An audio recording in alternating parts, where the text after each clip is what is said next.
Welcome back to part 2 of my interview with Heidi Kraay.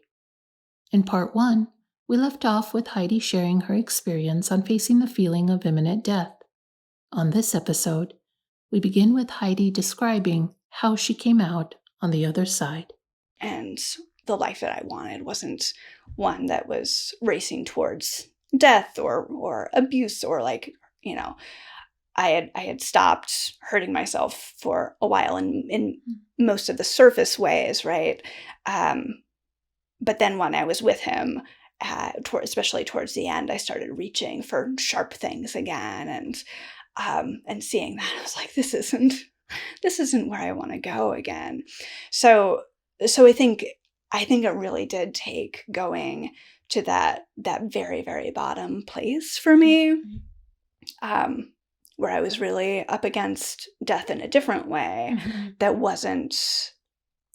it felt not of my own choice, even though I chose to be with him, that I needed to start doing things differently. And so I think I may have been about 25, 26 around that point, and really started throwing myself into writing and sharing my work. I'd been writing before and sharing a little bit, but really, really pursuing it in a big way. Like, I feel like I've been such a late bloomer in a lot of ways. I see so many of my students are like, I'm just baffled by how far you are already. Because I'd often start and stop and go like 12 feet, 12 miles back. But that was a point that even though I would still go, I still have my brain, I still have to figure out what I need to do to live with it and to let it be the way it is, and let my body be the way it wants to be, and stay inside my body as much as I can. Anyway, so that was really when I wanted to continue and really get suck as much as I could out of the marrow of life. Though I think still a lot of fear and things just from before, knowing that the times that I've left this area and gone on big adventures were so destructive that I think a lot of that has mentally held me back, still keeping me in certain like good practices, but still like I could be bigger. I could be more the person I want to be. But then around 30, so going back to when I come to the other side, it was right at 30 that my dad was going into hospice. And I was about to go into grad school. So it was that summer that seeing that death right up front and being right with him when he died too. And partly choosing the school I went to go to because it was low residency, because I thought he would possibly be around, or probably be around, that I would keep being able to take care of him a little bit. Why I chose the school I went to. So I think coming on the other side of that was a different view of death, both of that and also several friends who around and before that time and after that time had either died by suicide or way too young from sickness, or jumping a train or something like that. And so that look at grief that I think I had a shaky relationship with, that we all have different relationships with, helped me see a different view of death than one I may have enamored a lot more as a kid. And then getting into this space that we're in now, where you could just get into it so much easier, right? Where we are in this pandemic, and seeing that life is something to hold on to, and as much as we have the chance. Another long story. Great story. So no, it's never long, and it's always good. And whenever I hear like a response, sometimes the minute or the details will pop up. So I kind of am curious about it's a little specific, but I'm just curious about it. When you began writing, when you began writing that process, which helped you then lead to being able to come out on the other side, how long did that take? So when you started the writing and then that transition out from him, because even after you transitioned from him, there was still obviously a journey, and you still had your your like you said, you had your thoughts, your feelings that you had to work with that, because that's the leftovers that from there. And I'm just curious, and the reason why I'm curious how long it takes is because I think that's where it hits home a little bit for me, that when a realization of something, whether you're conscious of it at the moment or not, but that process, that action that you take, the length of time varies for everybody. Yeah. But sometimes when you are aware of it and you try it, and it's like, how long does it take? Like, is this something that when will a shift occur of some kind? Do you know what I mean? And so that's why I'm curious about it, because I think it's so relatable in so many facets or genres of people's experience, if you will, from being able to fully break from him and then continue on that journey for you, where you can begin exploring yourself wholly without that influence. Yeah, I mean, I think there are stages to that answer. So in terms of being able to physically leave that person, I was, let's say, I really started into that kind of writing in fall of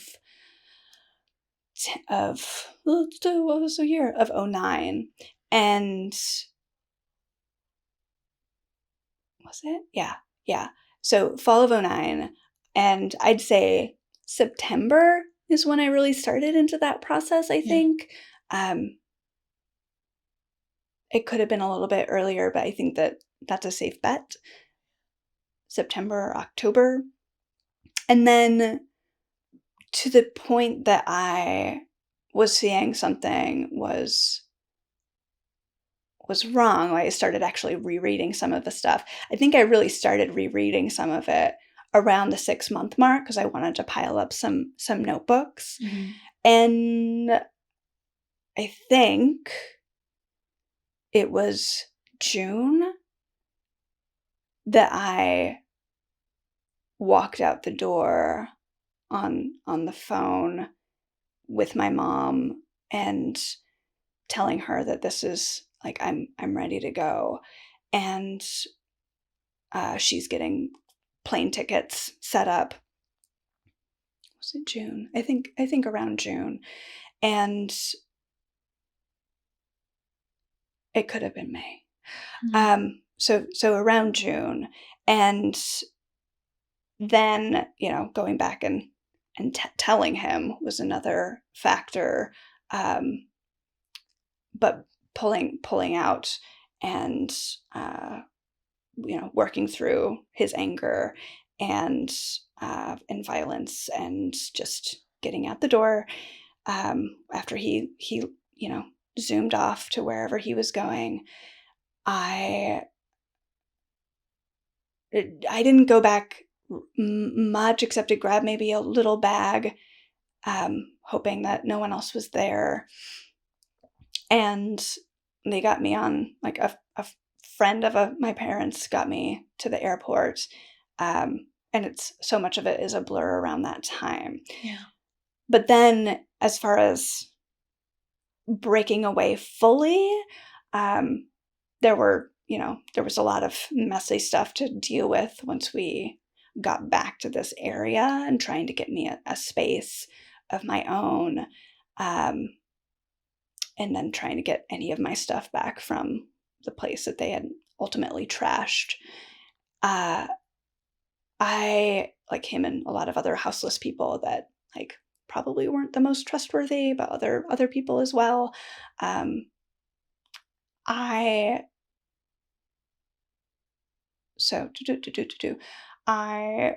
got a new space and started trying to get stuff together, like little jobs, little anything.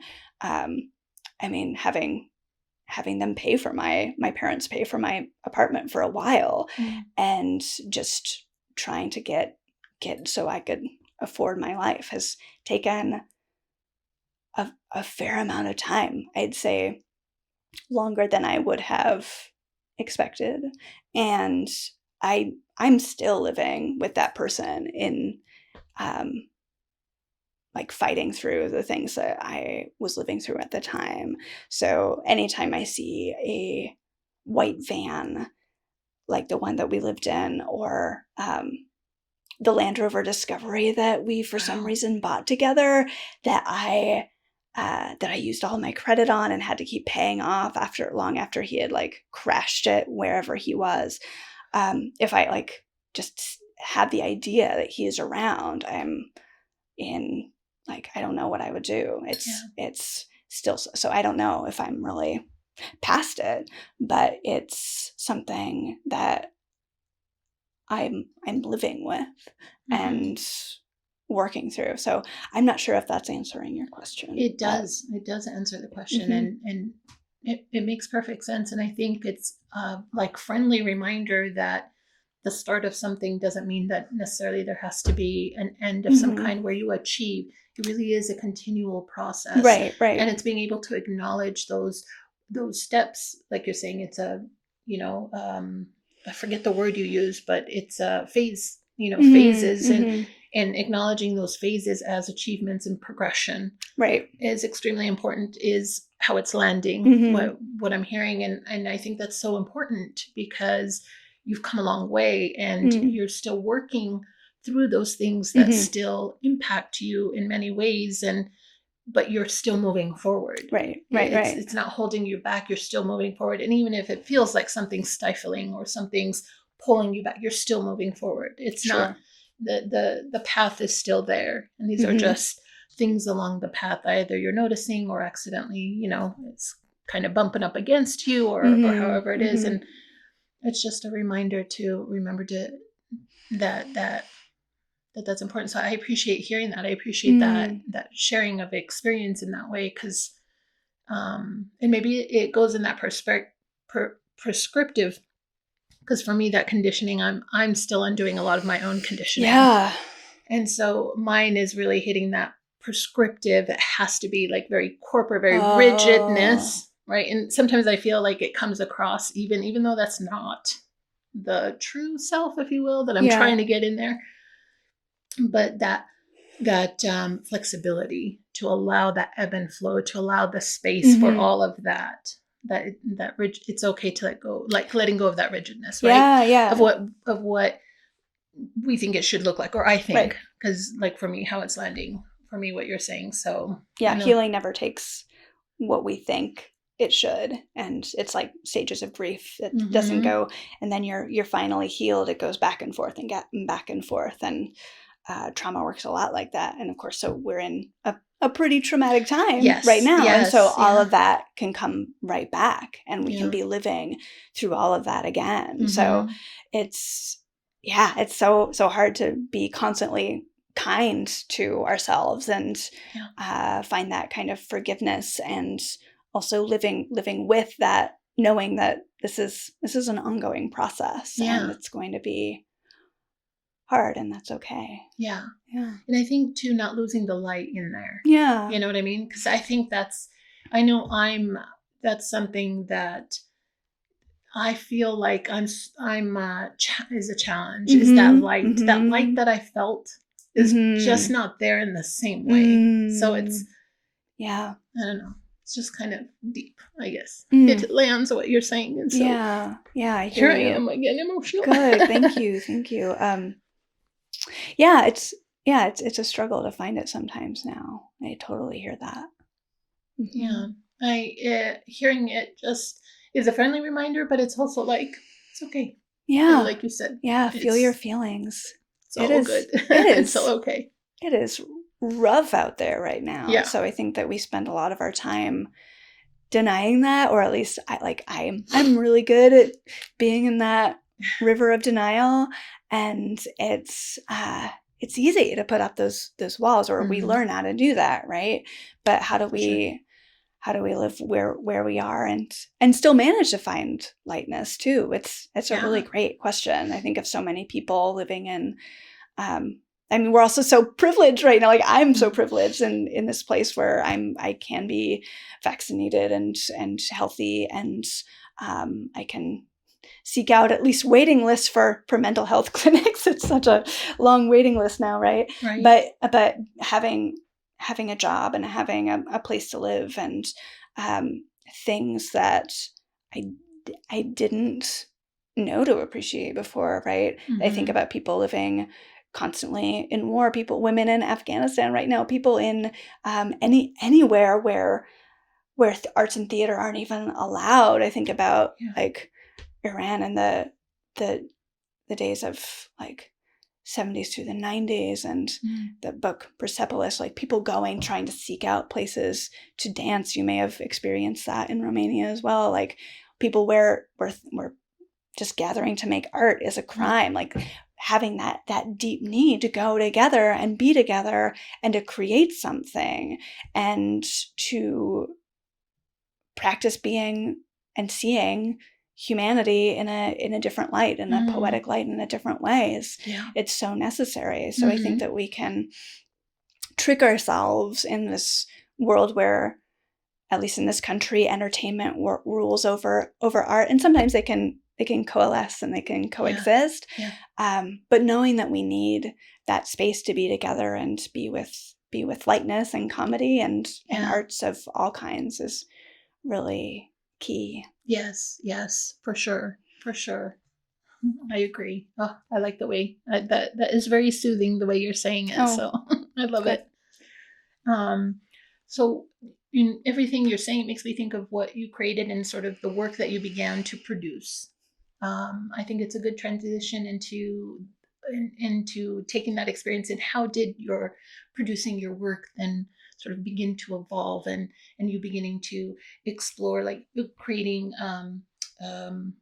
plays and poetry and short stories, and sort of that journey of then getting those realized to be on stage and performed in whatever capacity that looked like. Yeah, sure. Yeah. I mean, I was lucky to have some experience of that in undergrad, and having some of those works produced in student showcases at least, and then right before I left left in the van, I had a piece that came out as a collaboration with something that was going on at the time called the Boise Experimental Music Festival. And they were really awesome in offering this space in a collaboration with a musician, and creating a piece of theater there, like super fringe, low budget, but a lot of fun. So I think that I had that touchstone to remember that was something where the last time I had felt myself. And so coming back, I was incredibly lucky, working on this play I'd started in college as a one act, and I spent the summer on my typewriter because I didn't have a computer because he'd sold it. So I found a typewriter and started, or it was one that my brother had given me like way back when, that I didn't let go of. I started like revising it as a full length on this old typewriter that was hard to use, and making it into that piece that eventually I was able to put into another Mac, like an old one that I found.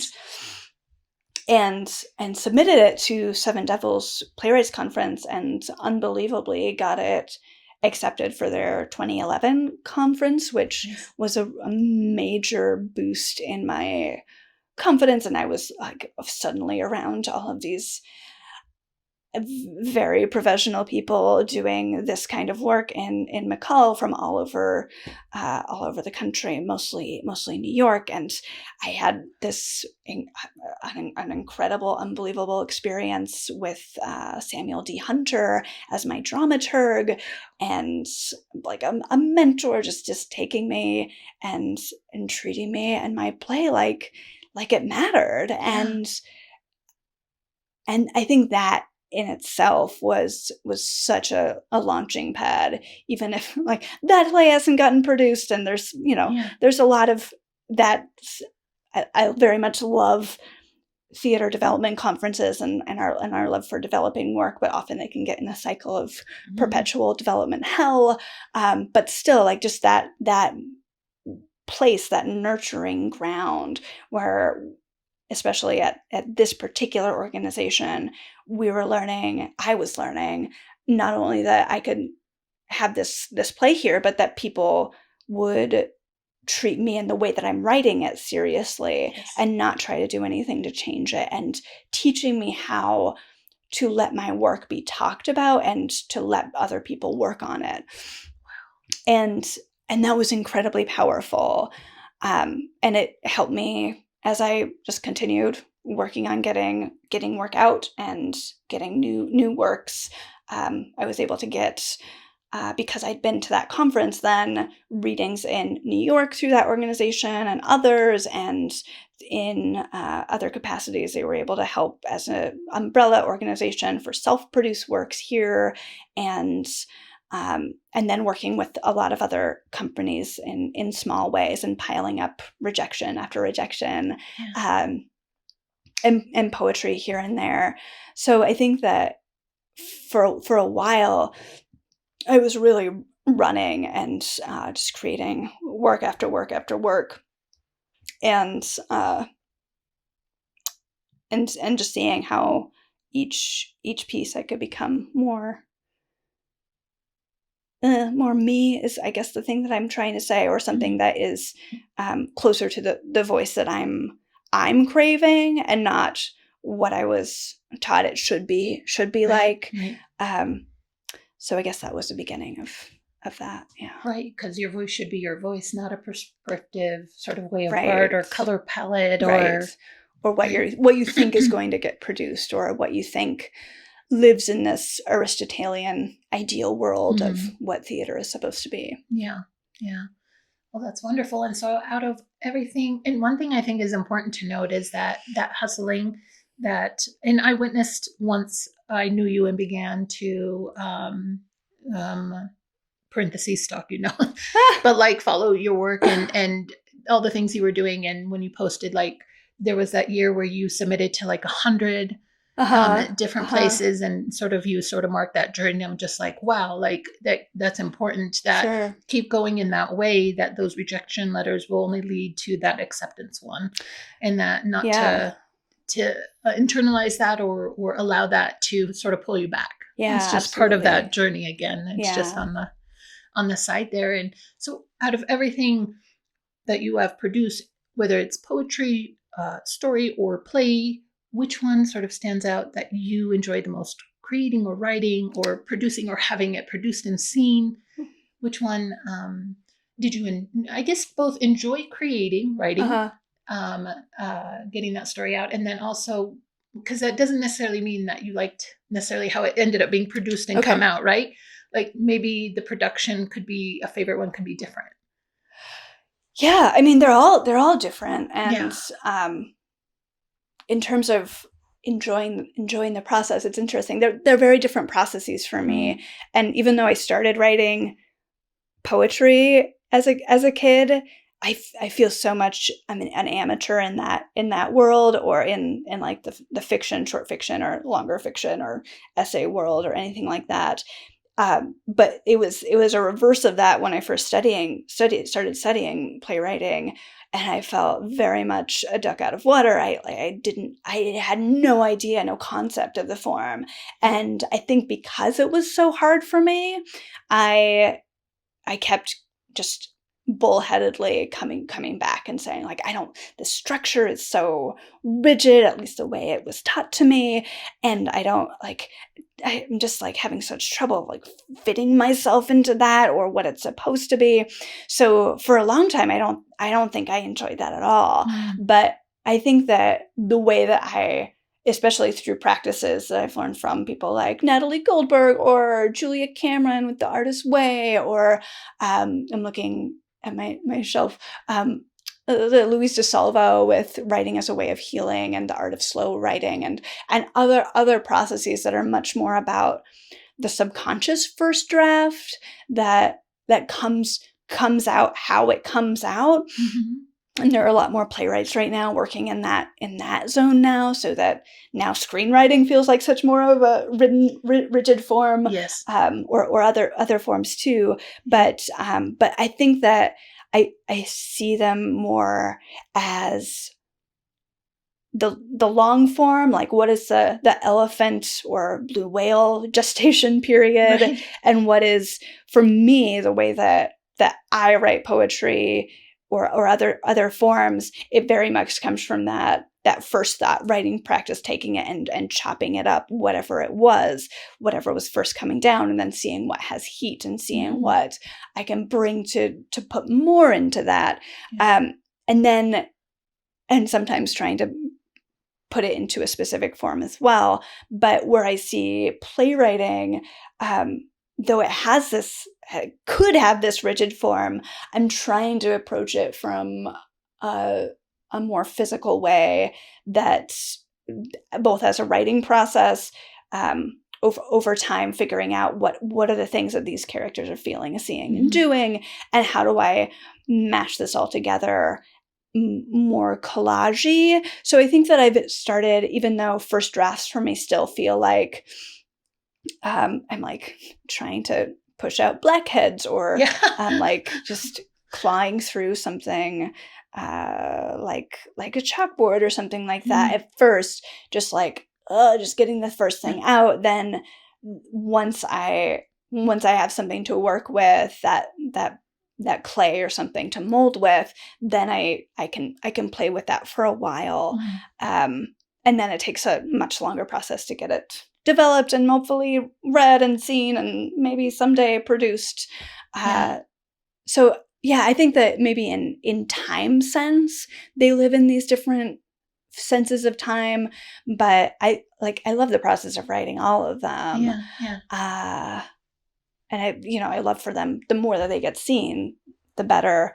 And I think I'm learning how to free myself more to write both what and the way that I want to write, that I think bridges back more to physical theater methods and areas where I first knew you. It's like that way of being in space is much like how to just put your brain on a page and see what happens. And movement too. That makes right, me think exactly. of movement, which kind of, I think, is a great sort of lead into Anne Bogart and viewpoints and Suzuki, and how that sort of started blending into your creative process. Yeah, I mean, that was very much, though I may have had some small introductions to it earlier in college or elsewhere, that was, again, that's first summer away from this person, as I'm like I'm learning a lot and getting obsessed with this writing practice. I find out from friends that this, for the second year, City Company is coming to Boise and are having a workshop here. And though I had like no money, I've just figured out a way, and probably just asked my mom for help to get into this thing that I very much needed. And I found, working with these incredible artists that are studying time and space the way that we might study just words on a page and thoughts and things like that, that this way of working in the body, working with these different ways of coming at the vocabulary of being an actor, I found so akin to this new to me way that I was learning to write, so that it was coming from a physical practice. Because I think also, especially for the last 100+ years, at least in this country and a little bit other outside of it, we started taking a very intellectualizing approach to acting in different, whether it's debasement of Stanislavski's method when he brought that here, to other forms that was all about the idea of memory, or the idea of who we are to each other, or the idea of these just very, very, very rigid ideas. That's very much outside of the physical body and keeps us probably trapped in our head much more so. So, and Bogart, learning about the viewpoints that was started by a dancer, a postmodern dancer, Mary Overly, in the middle of when she was taking a break from New York and being in Montana with all this space and time, started looking at these different ways of seeing space and time. And then Anne Bogart took that, and with Tina Landau and her City Company in New York, SITI, the Saratoga Institute of Theater International, Saratoga International, something like that. So taking this amazing group of physical actors, and helping them like together, learning with them how to utilize this vocabulary to create something together, while they were also collaborating overseas with Tadashi Suzuki in Japan with his Toga Company, which is a much more, Suzuki being a much more classically based, but also postmodern form that takes ancient Japanese practices of theater, Shakespearean drama, ancient Greek practices, ballet, and mashes them together into this incredibly somewhat militant, martial arts almost, way of all to bring out the voice through strengthening the legs and the core. And so these two forms together became such a yin and yang, and such a horizontal and vertical way of bringing the phenomenology of the actor into existence in a very, very different way. So I'm just like stumbling in as this writer who doesn't know, it's played around with theater. And for several years I was just diving into it. I find I get a lot of, I get obsessed with something and then I let it go. If it's martial arts or guitar or dance or this, and it really fed this idea of physical theater, writing from a physical way, how I can write in a way that actors of this kind of caliber who work in this again physical way, in this way that takes something from being in a living room set into being this gigantic thing that could be performed in an ancient Greek theater that's half made for the gods, or an opera, an outdoor opera stage. How can something that has been trapped in living rooms and kitchen sinks for 100 or so years then explode out to being something that is as grand as what Sarah Rule makes, or Eric N., or all of these people who take something that and put it back to where it once was, which is this giant form. So I got very fascinated in that world, and still am, though I've been trying to keep putting up boundaries to give myself more writing time, especially the more I'm teaching. So I haven't been practicing in the same way, but I still have a deep love of that kind of physical practice and that kind of devising theater and people coming together to create something that is incredibly visceral and tangible, because what it does is it takes whatever is happening on stage and it is in relationship with the audience no matter what. But when it's being driven in such a physical way and sensory way, then whatever's happening in your mirror neurons in the audience is going to be replicated or is going to replicate what's happening, what you're seeing on stage, so that you are experiencing what's happening. And that happens no matter what, if you're seeing something on television. But when you really start to mine that, right, yeah, by digging even further into the physical potential of what's being created, and not just in the text, but also in what's happening on stage and how it's being presented, then the capacity or the possibilities of that are much larger, I think. Yeah. Oh, I just love that. One thing that always remained with me and that I took and applied it, because I think it's very applicable, not just in the performance, but in life, just in walking across the street. Yeah. The idea of being still, and not still like not moving, but yes, that too. But the stillness of the awareness of everything around you. Yes. That quiet space where you see and feel and hear everything, and that everything you need is right here. Yeah. You have everything you need in your hands and your feet and your movement.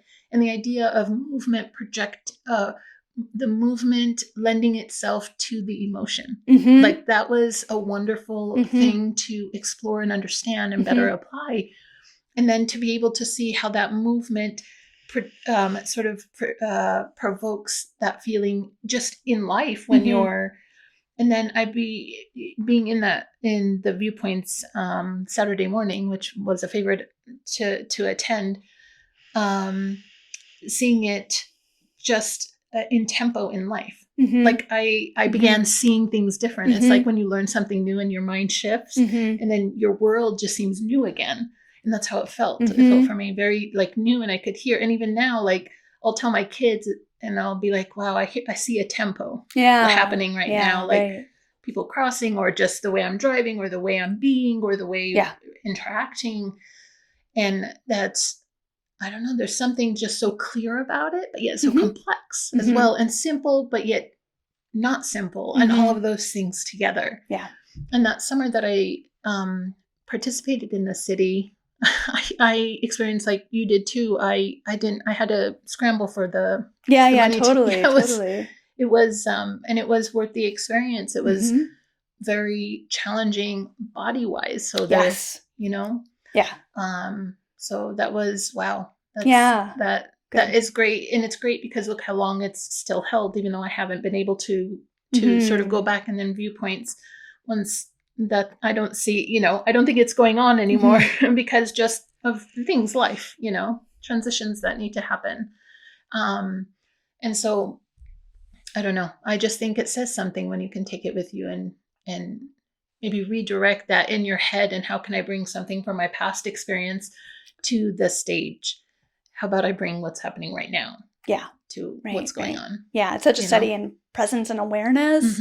And one thing I remember Barney O'Hanlon saying a while ago is if we could all just live with a little bit more presence and awareness, then what a different world it would be. So anything that you can do to practice those things. So though I haven't been able to revisit that for a while, it's been a couple of years since I've been deep in it, then the studies of also Alexander practice, the technique that I started bringing from graduate school, and whether it's yoga or meditation, we have to find it where we can find it. And I should probably get back to it at some point. Yeah, right?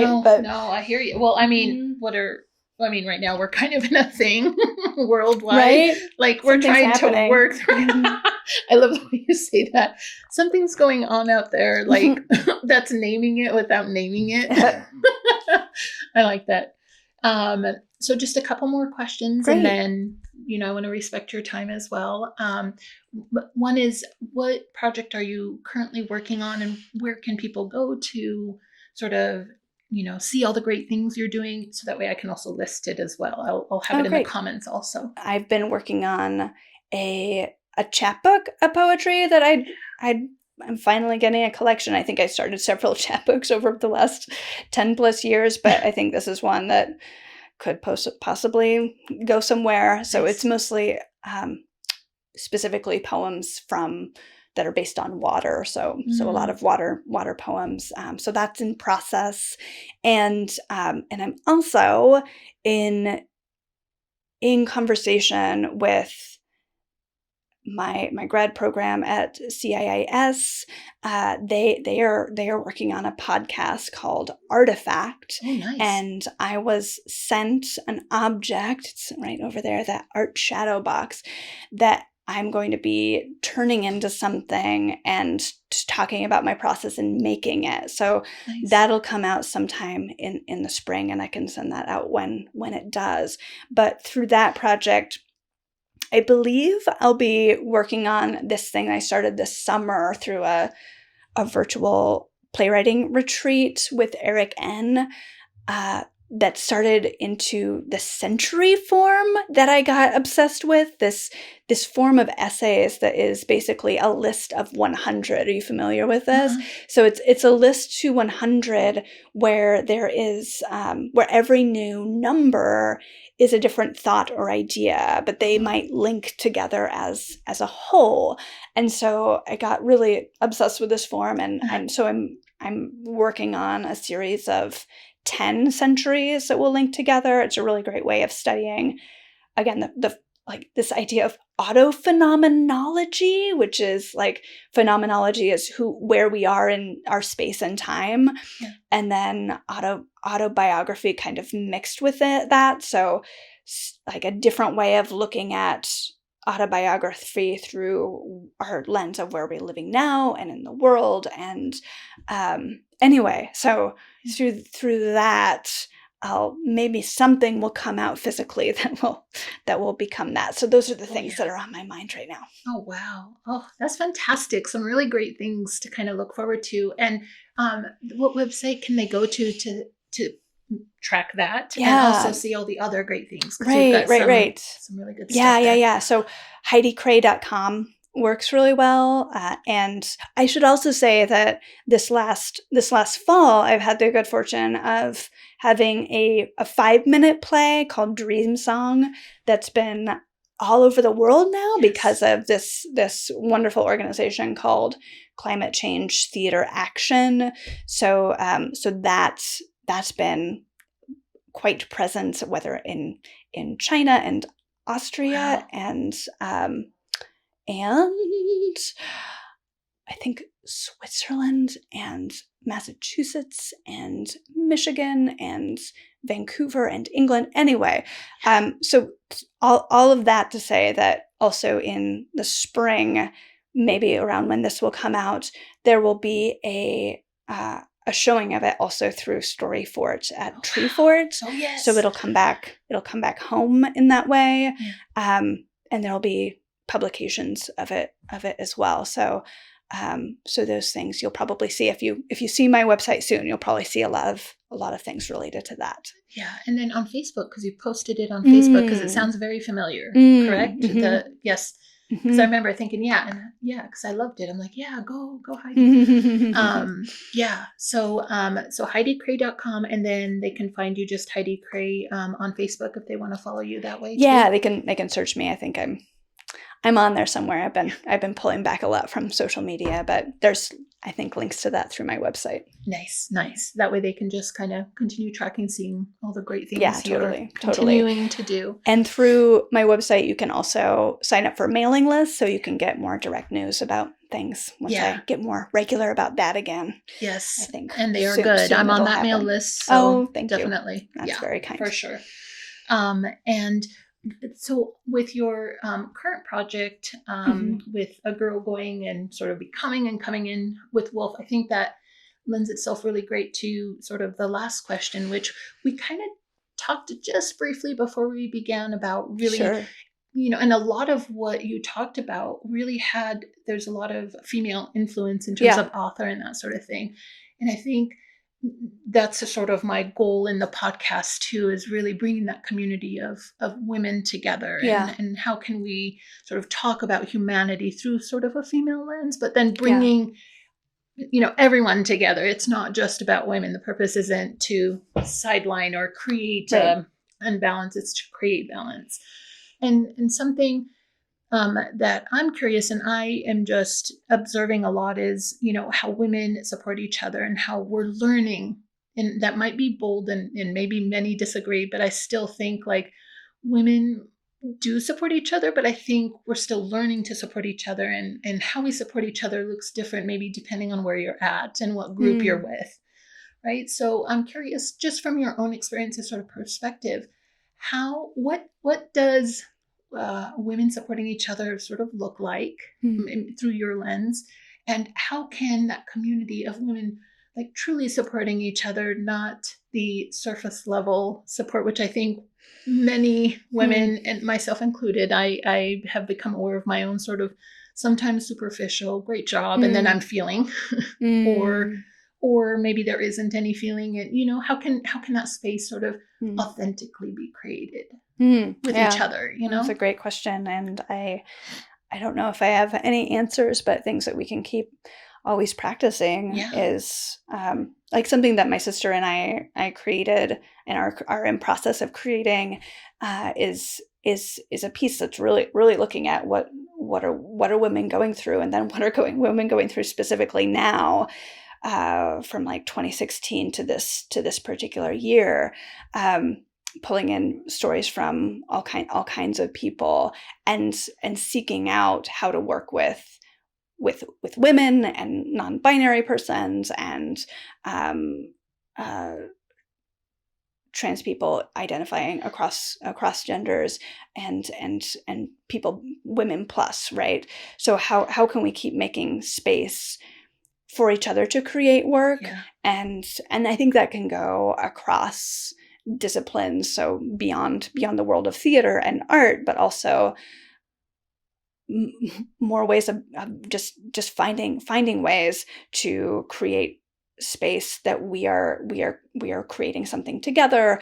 I would like to create more writers group for women again, and things like that, where there are active ways to bring people together and to make something and to share something, to move it forward. So I think that maybe within those conversations, those worlds of I remember we were talking about the abundance versus scarcity models, right?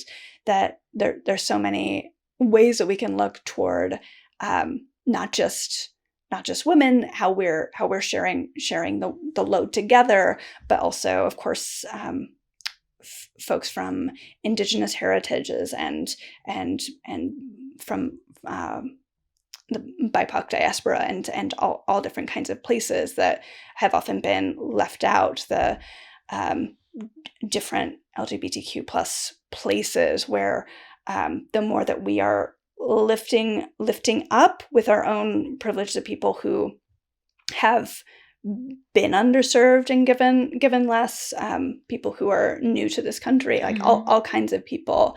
I think that the more that generosity lends a hand, hopefully the more we can keep carving space out for each other and ourselves, and understanding that there is enough, and that we can claim more. I think that, it's such a good question, and such an ongoing question, but ways to nurture ourselves and our own voices and stories are so key, to reach out to people and have these conversations like you're doing right now, to keep mentoring and teaching each other, to keep asking questions. I know I want to ask my mom so many questions before it's too late, and just to figure out, like, how do we make space for ourselves and each other.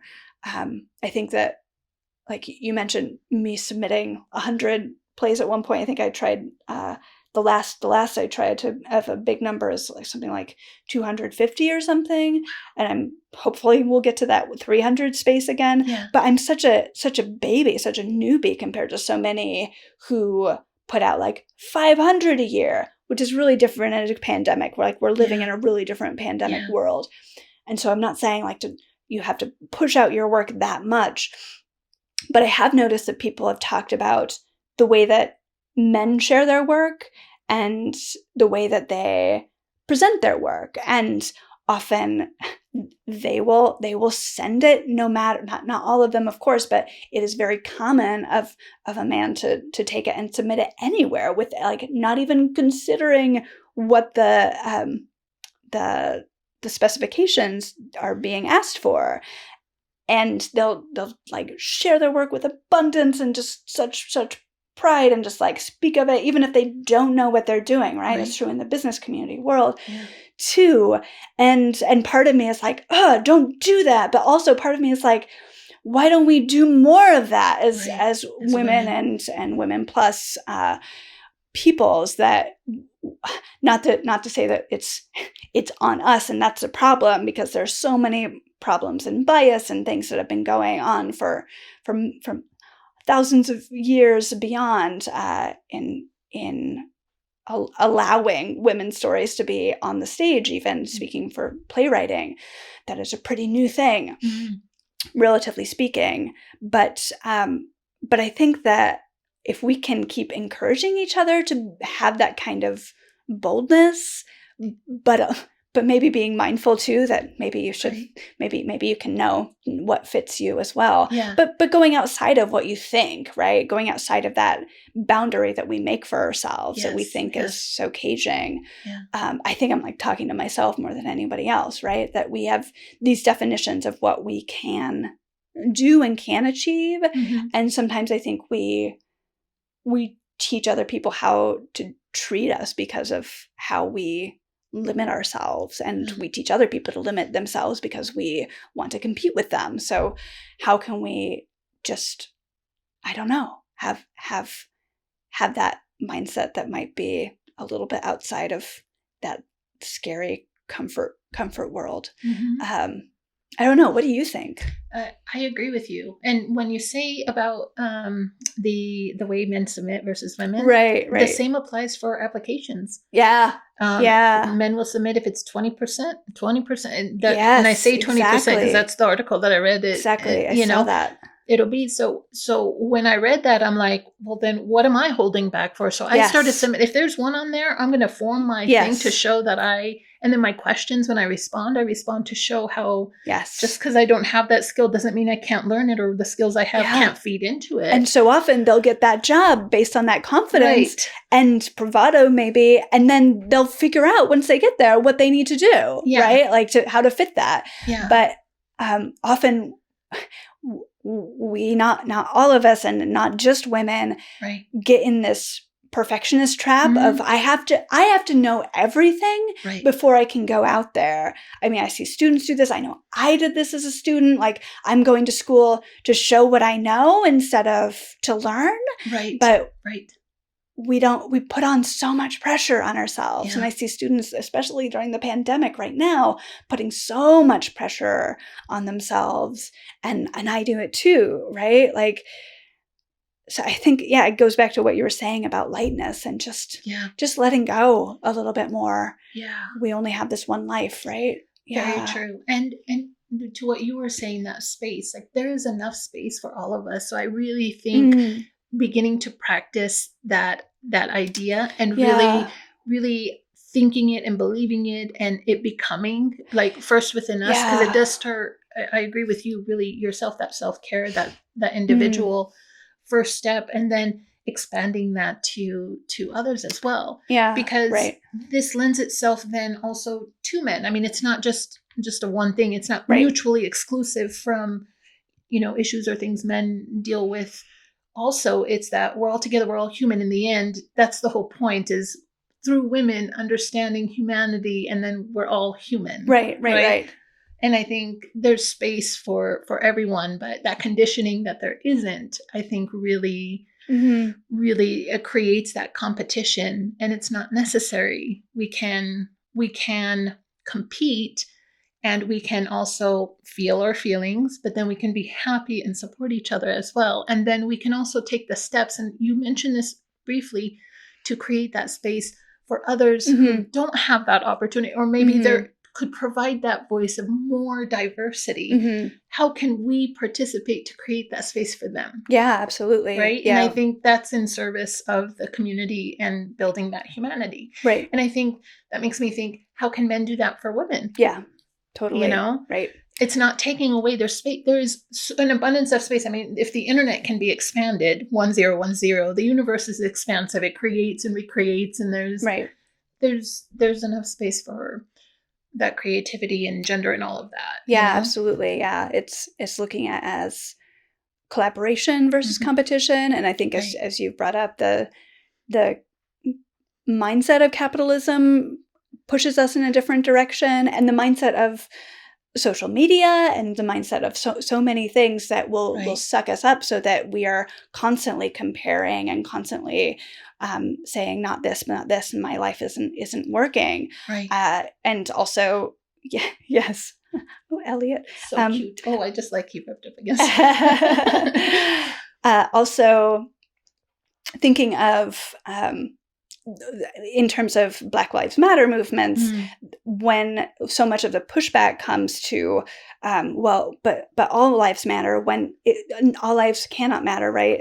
Until Black lives do, because looking at the people who have been treated the worst throughout history, it's up to us to bring up Black women mostly. Yes. And once that keeps being looked at in terms of equity more so than equality, then we'll have a better chance at finding better sisterhood and humanity and all of that. Yeah. Yeah, for sure. Very well said. What a great thing to sort of end on, with a lovely period at the end. Okay. And wonderful. Thank you so much. And thank you for listening to this episode of Her Salti Words. This episode was written and directed by Corina and Heidi. This podcast is produced by Salti Words Productions. If you like what you hear, please subscribe to Her Salti Words on your preferred podcast platform. For additional content, visit saltywords.com. And for the video version of this episode, go to YouTube channel Why You Gotta Be So Salty. Thanks again for listening. We'll see you next time.